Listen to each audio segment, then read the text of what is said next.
Lotus reality and agro farming వారు premium farm land projects మన పొలం ఫేజ్ 1, 2 మరియు 3 కంప్లీట్ చేసుకొని మన పొలం phase 4 Wasar village at Narayana Khed లో ఆగస్టు 15 ఇండిపెండెన్స్ డే రోజు గ్రాండ్ లాంచ్ చేయడం జరుగుతోంది.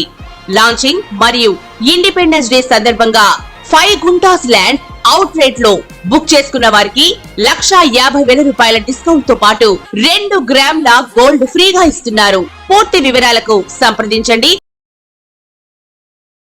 ఓం శ్రీమాత్రే నమః. నా పేరు మురళీధర శర్మ. నేను హైదరాబాద్ పుప్పాలగూడలో ఉన్నటువంటి మణికొండ ఏరియాలో గోల్డెన్ టెంపుల్ వద్ద నివాసం ఉంటాను. ఈరోజు నేను ఈ వీడియోలో మీకు ముఖ్యంగా ఆశ్వీజ మాసం అంటే రాబోయేటువంటి ఈ నెల ఆశ్వీజ మాసంలో అక్టోబర్ నెల మనకు ఇంగ్లీష్ క్యాలెండర్ ప్రకారం చూసినట్టయితే అక్టోబర్ నెలకు ఈ రాశి ఫలితాలు గోచార రీత్యా ఎలా ఉంటాయి అనేది చెప్పే ప్రయత్నం చేస్తాను. ముందుగా మనము ఈ గోచారం అర్థం చేసుకోవాలి అని అంటే కొంత గ్రహాల గురించి ఆ గ్రహాలు ఎక్కడ ఉన్నప్పుడు ఎలాంటి ఫలితం ఇస్తాయనేటువంటి విషయం కూడా మనకు కొంత అవగాహన ఉండాలి. ముందు ఆ విషయం చెప్తాను. ఇప్పుడు ఒక గ్రహము స్వక్షేత్రంలో ఉంటే ఉచ్చ రాశిలో ఉంటే సంపూర్ణమైనటువంటి ఫలితాన్ని ఇస్తుంది. అంటే స్వక్షేత్రం కావాలి, ఉచ్చ రాశి కావాలి, అప్పుడు సంపూర్ణమైనటువంటి ఫలితం వస్తుంది. అలా కాకుండా మూల త్రికోణంలో ఉంటే 3/4 వంతు ఫలితాన్ని ఇస్తుంది. స్వక్షేత్రములో ఉంటే అంటే ఒక గ్రహము స్వక్షేత్రం ఉదాహరణకు సింహంలో రవి ఉంటే అర్ధభాగం 50% మాత్రమే ఫలితాన్ని ఇస్తాడు. అలా కాకుండా అధిమిత్ర క్షేత్రం అంటే నేను గతంలో కూడా మీకు అనేక వీడియోల్లో చెప్పాను. ఒక రాశి ఆయనకు నైసర్గికంగా మిత్రక్షేత్రము, అలాగే తాత్కాలికంగా కూడా మిత్రక్షేత్రం అయితే దాన్ని అధిమిత్ర క్షేత్రము అంటారు. ఆ విధంగా ఏదైనా ఒక గ్రహం అధిమిత్ర క్షేత్రంలో ఉంటే 3/8 వంతు ఫలితాన్ని, మిత్రక్షేత్రంలో ఉంటే 1/4 వంతు, సమక్షేత్రంలో ఉంటే 1/8 వంతు, శత్రుక్షేత్రంలో ఉన్నప్పటికీ కూడా ఫలితాన్ని ఇస్తుంది, కానీ 1/16 వంతు మాత్రమే ఇస్తుంది. అలా కాకుండా అధిశత్రు క్షేత్రములో ఉంటే అంటే నైసర్గికంగా శత్రుగ్రహము, తాత్కాలికంగా కూడా శత్రుగ్రహం అయితే దాన్ని అధిశత్రు క్షేత్రం అంటారు. అలాంటప్పుడు 1/32 వంతు మాత్రమే చాలా తక్కువ ఫలితాన్ని ఇస్తుంది. అదే నీచ క్షేత్రంలో ఉంటే ఒక గ్రహము అసలు ఎటువంటి ఫలితాన్ని, శుభ ఫలితాన్ని ఇవ్వదు. ఇది ఒక ముఖ్యమైనటువంటి విషయం మనం గుర్తుపెట్టుకోవాలి. అలాగే ఒక పాపగ్రహమైనా సరే, శుభగ్రహమైనా సరే, నీచ క్షేత్రంలో అయినా, పాపక్షేత్రంలో అయినా లేదా శత్రుక్షేత్రంలో అయినా ఉన్నట్టయితే ఆ భావాన్ని, ఉదాహరణకు ఇప్పుడు ధనస్థానము 2వ ఇంట వృషభ రాశి అనుకుందాము, అక్కడ అది శత్రుక్షేత్రం రవికి, అక్కడ రవి ఉంటే గనక ఆ భావాన్ని చెడగొడతాడు, ఆ భావాన్ని ఫలితం ఇవ్వడు, వ్యతిరేక ఫలితాలు ఇచ్చే అవకాశం ఉంటుంది ఎక్కువగా. అంటే నీచక్షేత్రంలో, పాపక్షేత్రంలో లేదా శత్రుక్షేత్రంలో ఉంటే.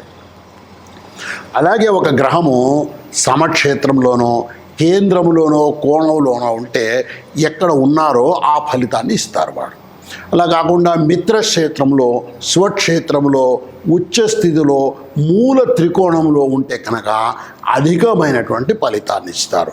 అంటే మనం ఒక గ్రహం ఎక్కడ ఉన్నప్పుడు ఎలాంటి ఫలితాన్ని ఇస్తుంది అనేది ముందుగా మనం ఒక అవగాహనకు వచ్చే ప్రయత్నం చేస్తున్నాం. అలాగే ఒక గ్రహము కేంద్ర ఆధిపత్యము కలిగి ఉండవచ్చు, లేదా కేంద్ర స్థితిని కూడా కలిగి ఉండవచ్చు. ఇప్పుడు ఉదాహరణకి ఒక గ్రహము కేంద్ర ఆధిపత్యాన్ని అంటే 1వ స్థానంలో కానీ, 4లో కానీ, 7లో కానీ, 10లో కానీ ఉంటే అక్కడ తప్పకుండా పాపగ్రహం ఉన్నా కూడా కేంద్ర ఆధిపత్యం వల్ల శుభ ఫలితాన్ని ఇస్తారు. అలా కాకుండా అది ఆధిపత్యం కాకుండా కేవలం కేంద్రంలో పాపగ్రహం ఉంటే అది ఆ భావాన్ని పాడు చేసి పాప ఫలితాన్ని ఇచ్చేటువంటి అవకాశం ఉంది. అంటే కేంద్రము స్వక్షేత్రమా లేక కేంద్రంలో ఉన్నారా, మొదటిది ప్రశ్న. రెండవది అది పాపగ్రహము. ఈ పాపగ్రహము కేంద్రములో ఉంటే అశుభ ఫలితాన్ని ఇస్తుంది, అలా కాకుండా కేంద్ర ఆధిపత్యం ఉంటే శుభ ఫలితాన్ని ఇస్తుంది. ఇక అలాగే కోణానికి సంబంధించిన వరకు 5, 9, 11 స్థానాలు కోణాలని అంటాం కదా. ఈ కోణాల్లో ఉన్నప్పుడు కూడా శుభగ్రహాలు లేదా ఆధిపత్యం ఉంటే 2 ఫలితాలు ఇస్తారు. అంటే కోణంలో శుభగ్రహం ఉండి ఆధిపత్యం కూడా ఉంటే 2 ఫలితాలను కూడా ఇస్తారు. అలా కాకుండా పాపగ్రహము ఉంటే ఆధిపత్యం ఉంటే కేవలము తను ఉన్న స్థానం ఫలితం మాత్రమే ఇస్తాడు తప్ప తన స్వస్థాన ఫలితాన్ని ఇవ్వలేడు. ఈ విధంగా పాపగ్రహం అంటే కేంద్ర స్థితిలో శుభగ్రహం ఉన్నప్పుడు 2 ఫలితాలు, తన యొక్క అసలు స్థితి ఏమిటి దానివల్ల వచ్చే ఫలితము తను ఉన్న స్థానం యొక్క ఫలితాన్ని ఇస్తాడు. పాపగ్రహము కోణ స్థితిలో ఉంటే కేవలము కోణస్థితిలో ఉన్నటువంటి ఆ భావ ఫలితాన్ని మాత్రమే ఇస్తాడు పాపగ్రహం. ఇది కొంత ముఖ్యమైనటువంటి అంశం. మనకు ఒక గ్రహము ఎంత ఫలితాన్ని ఇస్తుంది అనేటువంటిది. తర్వాత గోచారం అన్నప్పుడు మనకు ఇంకొక విషయం కూడా ఏంటంటే గ్రహాలు సంచారం చేస్తూ ఉంటాయి. అవి అలా ఒక చోట స్థిరంగా ఉండవు.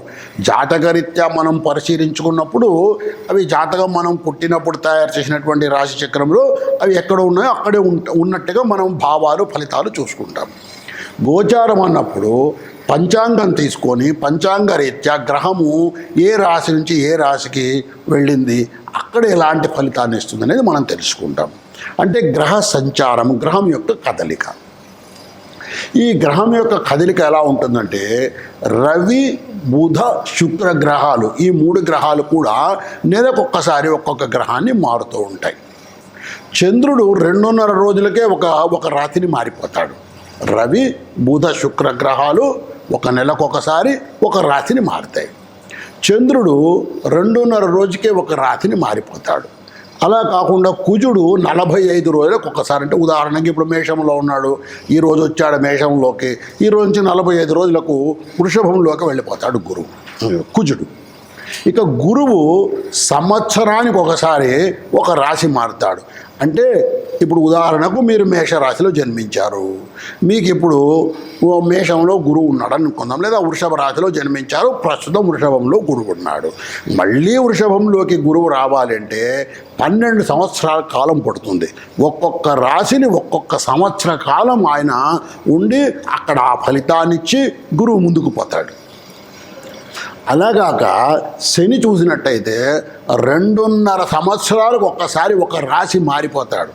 అంటే ఒక్కసారి ఈ 12 రాశులు తిరిగి రావటానికి 30 సంవత్సరాలు పడుతుంది. ప్రస్తుతము కుంభరాశిలో శని ఉన్నాడు. మరలా కుంభరాశిలోకి రావాలంటే ఆయన ఒక్కొక్క రాశిని 2.5 సంవత్సరాలు అలా తిరిగి చివరికి మళ్ళా కుంభరాశిలోకి వచ్చేటప్పటికి 30 సంవత్సరాల కాలం పడుతుంది. ఈ విధంగా గ్రహాలు సంచారం చేస్తూ ఉంటాయి. అందువల్ల మనము ఎక్కువ కాలము ఒక రాశిలో ఉండేటువంటి గ్రహాలు గురువు శని. గురువు 1 సంవత్సర కాలం ఉంటాడు, శని 2.5 సంవత్సరాల కాలం ఉంటాడు. మిగతా అలా కాకుండా రవి బుధ శుక్ర గ్రహాలు అయితే 1 నెలనే ఉంటారు. కుజుడైతే కేవలం 45 రోజులు ఉంటాడు. చంద్రుడైతే కేవలం 2.5 రోజులు మాత్రమే ఉంటాడు. ఈ విధంగా గ్రహ సంచారం ఉంటుంది. ఇంకా ఒక ముఖ్యమైనటువంటి విషయము గ్రహ దృష్టి. అంటే మనం ఇప్పుడు గ్రహం ఎక్కడ ఉన్నప్పుడు ఎటువంటి ఫలితాలను ఇస్తారు అనేటువంటి విషయాన్ని తెలుసుకున్నాము. అలాగే గ్రహాలు ఎప్పుడు ఎంతెంత కాలం సంచారం చేస్తాయని తెలుసుకున్నాం. ఇక 3వది ముఖ్యమైన విషయము గ్రహ దృష్టి. ఏ గ్రహము ఏ రాశి నుంచి ఏ రాశిని చూస్తుంది అనేటువంటి విషయాన్ని. ప్రతి గ్రహం కూడా తను ఉన్న రాశి నుంచి 7వ రాశిని చూస్తుంది. అలా కాకుండా శని తాను ఉన్న రాశి నుంచి అదనంగా 7వ స్థానాన్ని మాత్రమే కాకుండా 3వ స్థానాన్ని 10వ స్థానాన్ని కూడా చూస్తాడు.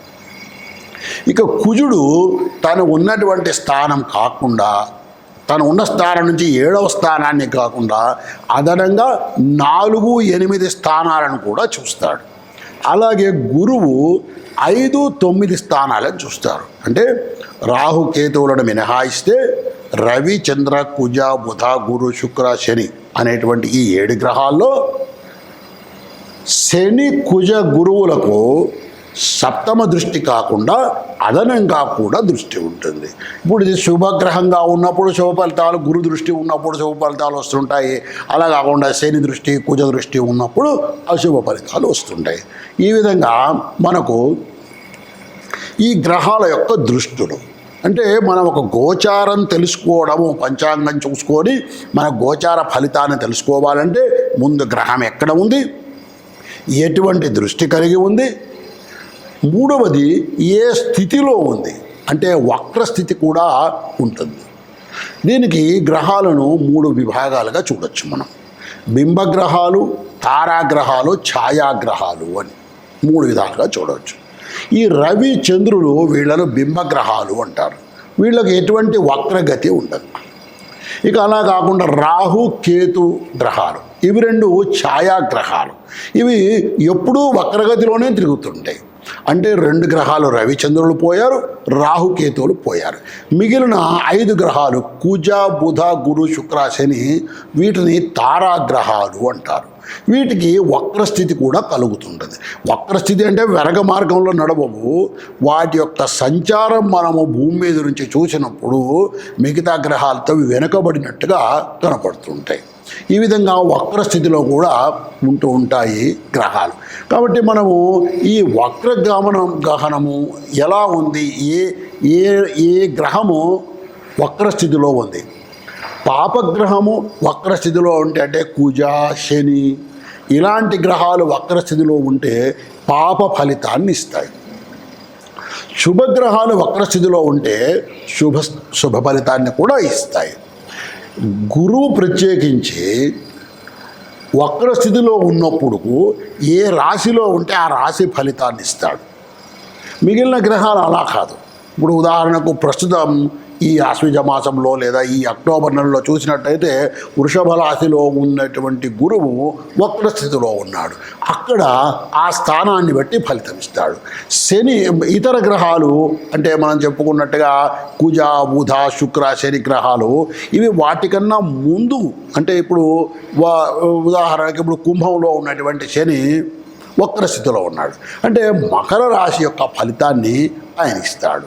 ఈ విధంగా మనం ఫలితాలు తెలుసుకునేటప్పుడు ముందుగా ఆ గ్రహం యొక్క లక్షణం ఏంటి, శుభగ్రహమా పాపగ్రహమా, తర్వాత ఎక్కడ ఉన్నారు, తర్వాత ఏ స్థితిలో ఉన్నారు, ఏ దృష్టిని కలిగి ఉన్నారు, ఈ విధంగా ఇన్ని విషయాలను మనం సమగ్రంగా పరిశీలించి మనము ఒక నిర్ణయానికి రావాలి. మనకు గోచార రీత్యా ఇప్పుడు ప్రస్తుతం ఈ నెలలో లేదా ఈ 6 నెలల్లో ఈ 3 నెలల్లో ఎటువంటి ఫలితాలు వచ్చే అవకాశం ఉందనేది తెలుసుకునే ప్రయత్నం చేయవచ్చు. ఇప్పుడు మనము కర్కాటక రాశిలో జన్మించినటువంటి జాతకులకు ఈ అక్టోబర్ నెలలో అంటే తెలుగు నెలలు చూసుకున్నట్టయితే ఆశ్వీజ మాసంలో ఎలాంటి గోచార ఫలితాలు ఉండే అవకాశం ఉంది ఈ కర్కాటక రాశిలో జన్మించిన వాళ్ళు అనేది మనం తెలుసుకునే ప్రయత్నం చేద్దాం. అక్టోబర్ నెలలో గోచార రీత్యా కర్కాటక రాశిలో జన్మించిన వాళ్ళ యొక్క ఫలితాలు. ముందుగా గ్రహస్థితిని మనం పరిశీలించినట్టయితే కర్కాటక రాశిలో ఎటువంటి గ్రహాలు లేవు, సింహములో ఎటువంటి గ్రహాలు లేవు, కన్యలో రవి, చంద్ర, బుధ, కేతు గ్రహాలు ఉన్నాయి. బుధుడికి కన్యారాశి స్వక్షేత్రము, అలాగే ఉచ్చక్షేత్రము. అలాగే రవి పాపగ్రహము, కేతు పాపగ్రహము. ఈ పాపగ్రహాలతో కలుసుకోవడం వల్ల బుధుడు కూడా పాపగ్రహంగా ఉన్నాడు ఆ 3వ వెంట. అలాగే బుధుడికి చంద్రుడు శత్రువు గ్రహం. ఈ విధంగా ఒక శత్రుగ్రహం కూడా ఆ కన్యారాశిలో రవి, చంద్ర, బుధ, కేతు గ్రహాలు ఉన్నాయి. అలాగే 4వ స్థానంలో తులారాశిలో శుక్రుడు ఉన్నాడు. అష్టమం 8వ స్థానంలో శని ఉన్నాడు. అది కుంభము, కుంభరాశికి శని స్వక్షేత్రము. అలాగే మీనరాశిలో 9వ వెంట రాహు ఉన్నాడు. 10వ స్థానం మేషంలో ఎవరూ లేరు. 11వ స్థానంలో గురువు ఉన్నాడు వృషభ రాశిలో. అలాగే మిథునములో 12వ వెంట పాపగ్రహమైనటువంటి కుజుడు ఉన్నాడు. అంటే కర్కాటక రాశిలో జన్మించిన వాళ్లకు కన్యలో రవి, చంద్ర, బుధ, కేతు, తులలో శుక్రుడు, కుంభంలో శని, మీనంలో రాహు, వృషభంలో గురువు, మీనంలో కేతువు ఉన్నారు, కుజుడు ఉన్నారు. ఇది ఈ గ్రహస్థితి. ఈ గ్రహస్థితి స్థిరంగా ఉండే అవకాశం ఉండదు. ఎందుకంటే అన్ని గ్రహాలు కూడా సంచారం చేస్తున్నాయి. గ్రహ సంచారం గురించి నేను ఇప్పుడే చెప్పాను మీకు. ముఖ్యంగా రవి, కుజ, బుధ, శుక్ర గ్రహాలు ఈ గ్రహస్థితి మారుతూ ఉంది. ఇటువంటి పరిస్థితి ఉన్నటువంటి ఈ కర్కాటక రాశిలో జన్మించినటువంటి జాతకులకు అక్టోబర్ నెలలో అంటే ఆశ్వీజ మాసములో ఎటువంటి ఫలితాలు ఉండే అవకాశం ఉంది గోచార రీత్యా వివిధ రంగాలలో ఉండేటువంటి వాళ్లకు మనం తెలుసుకునే ప్రయత్నం చేద్దాం. మొట్టమొదట విద్యార్థులకు ఎలా ఉండే అవకాశం ఉంది. ఎందుకంటే వీళ్ళు మనకు దేశానికి పొట్టగొమ్మలు. విద్యార్థులు అభివృద్ధి చెందితే వాళ్ళు చక్కగా చదువుకుంటే దేశం యొక్క అభివృద్ధిలో పాల్గొంటారు. కాబట్టి వీళ్ళకి ఎలా ఉంది, వీళ్ళకి ఏమైనా ఇబ్బందులు ఉన్నాయా, ఉంటే వాటిని ఎలా పరిష్కారం చేసుకునే అవకాశం ఉందని మనం తెలుసుకునే ప్రయత్నం చేద్దాం. కర్కాటక రాశిలో జన్మించిన వాళ్లకు 4వ స్థానములో తులారాశిలో స్వక్షేత్రంలో శుక్రుడు ఉన్నాడు. అది శుభక్షేత్రము, చతుర్థము, శుక్రుడికి స్వక్షేత్రము, చాలా మంచి స్థానము. కాబట్టి విద్యార్థులకు శుభ ఫలితాలు కలిగే అవకాశమే ఎక్కువగా ఉంది. ప్రత్యేకించి ఈ శుక్రుడు ఈ మ్యాథమెటిక్స్ తర్వాత సైన్స్ కూడా ఈ మంచి ఇలాంటి కోర్సెస్ చదివేటువంటి విద్యార్థులకు ఈ శుక్రుడి యొక్క ప్రభావం వల్ల బాగా ఉండే అవకాశం ఉంది. ఇక 5వ స్థానాన్ని మనం పరిశీలించినట్టయితే వృశ్చిక రాశి. ఈ వృశ్చిక రాశికి అధిపతి అయినటువంటి కుజుడు వ్యయంలో ఉన్నాడు, 12వ స్థానంలో ఉన్నాడు. అంటే ఈ విద్యార్థులకు కాస్త ఈ అక్టోబర్ నెలలో కాస్త ఖర్చులు, అంటే కర్కాటక రాశిలో జన్మించినటువంటి విద్యార్థులకు కాస్త ఖర్చులు పెరిగే అవకాశం ఎక్కువగా ఉంది. శుక్రుడు 4వ ఇంట ఉండడం వల్ల శుభ ఫలితాలను పొందుతారు. కానీ ఈ 5వ ఇంటికి పంచమ స్థానాధిపతి అయినటువంటి కుజుడు వ్యయంలో ఉన్నందువల్ల కాస్త వ్యయము పెరిగే అవకాశం ఉంది. ఇంకొక ముఖ్యమైనటువంటి స్థానము 9వ స్థానము మీనరాశి. ఈ మీనరాశిలో కూడా పాపగ్రహమైనటువంటి రాహు ఉన్నాడు. ఈ కారణం వల్ల కాస్త ఆలోచనలు కూడా ప్రభావితమయ్యే అవకాశం ఉంది విద్యార్థి లోకంలో, విద్యార్థులుగా ఉండేటువంటి వాళ్ళకు. అంటే మొత్తం మీద మనం చూసినట్టయితే శుభ ఫలితాలు ఉంటాయి, కాస్త ఖర్చులు పెరిగి కాస్త ఒత్తిడి కూడా పెరిగే అవకాశం ఉంది.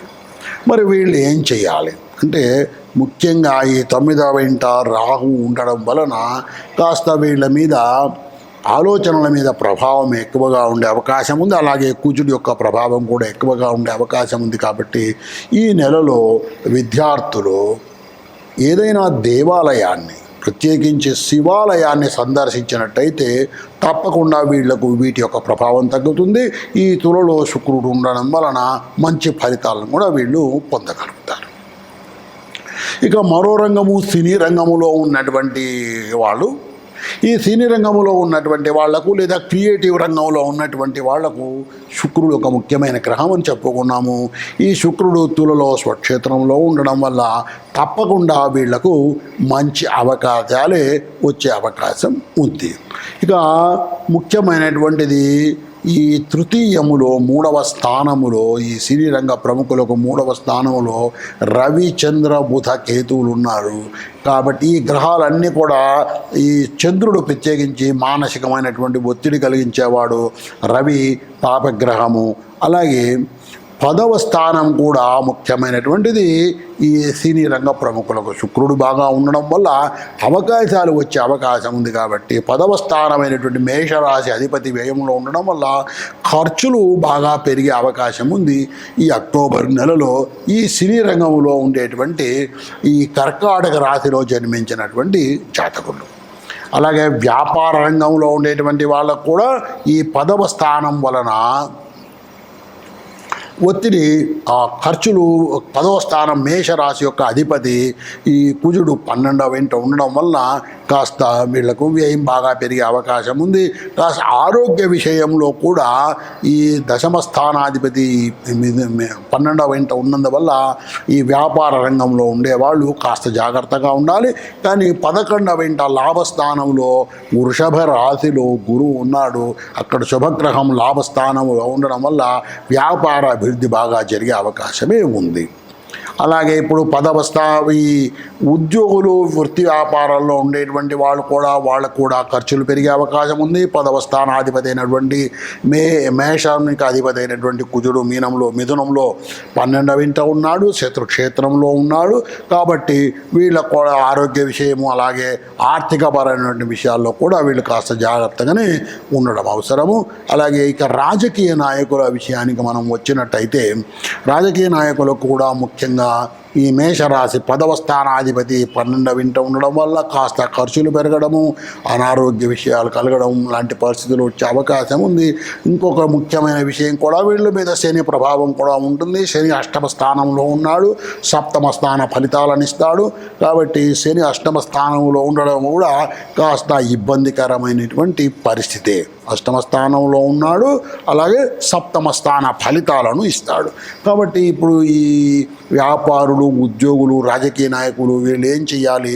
ఇలాంటి ఒత్తిడి లేదా ఇలాంటి ఖర్చులు పెరిగేటువంటి అవకాశము ఉన్నటువంటి ఈ పరిస్థితిని ఏం చేయాలి అంటే వీలైనంత వరకు ఉదయం పూట నవగ్రహ ప్రదక్షిణాలు చేయడం, ప్రత్యేకించి కుజుడికి సంబంధించిన స్తోత్రాన్ని చదువుకోవడం వలన తప్పకుండా వీళ్లకు శుభ ఫలితాలు పెరిగే అవకాశం ఉంది.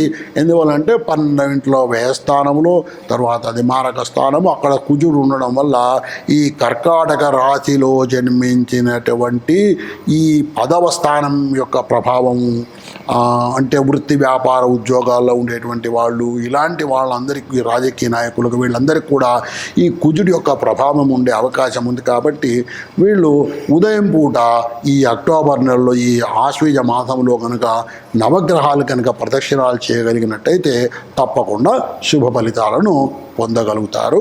ఓం శ్రీమాత్రే నమః.